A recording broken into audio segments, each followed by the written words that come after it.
What should parents look for in a preschool? Every family's needs and desires are so different, but in general, what would you recommend?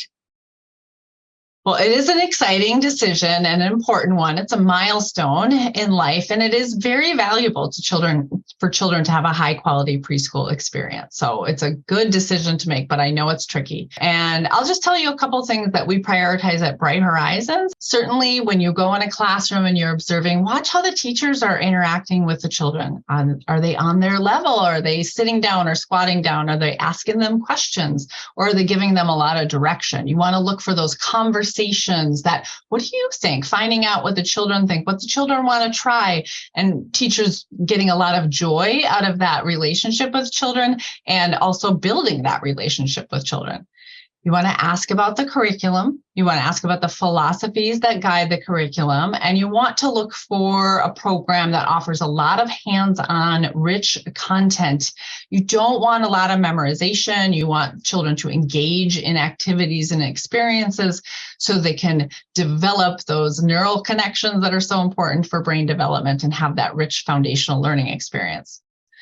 You want to definitely ask how they think about challenging moments with children. We often refer to those as behaviors that are challenging. They can be challenging to adults and to children, but they're not intentional usually, and often they're very developmentally appropriate as children are figuring out everything about everything, right?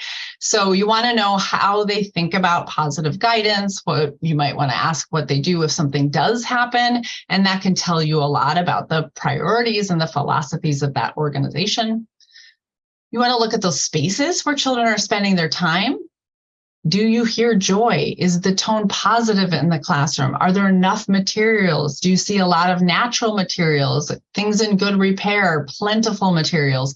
Is the room full of primary colors and posters on every wall so it's really overstimulating? Or are there good places for children to find a cozy nook to read a book or to interact with just a small group of friends?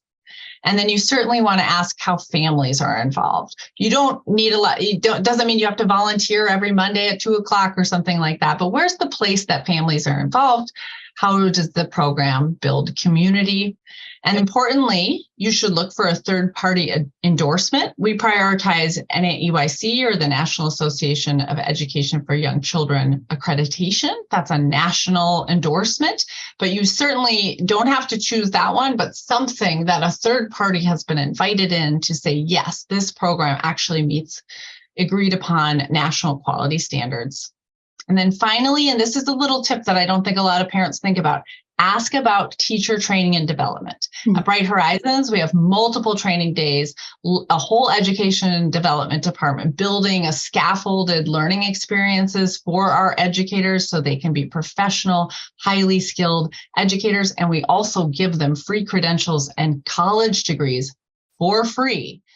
Great things to think about. I know lots of parents are touring schools, and I needed to take notes during that. Those were great things to think about. Thank you.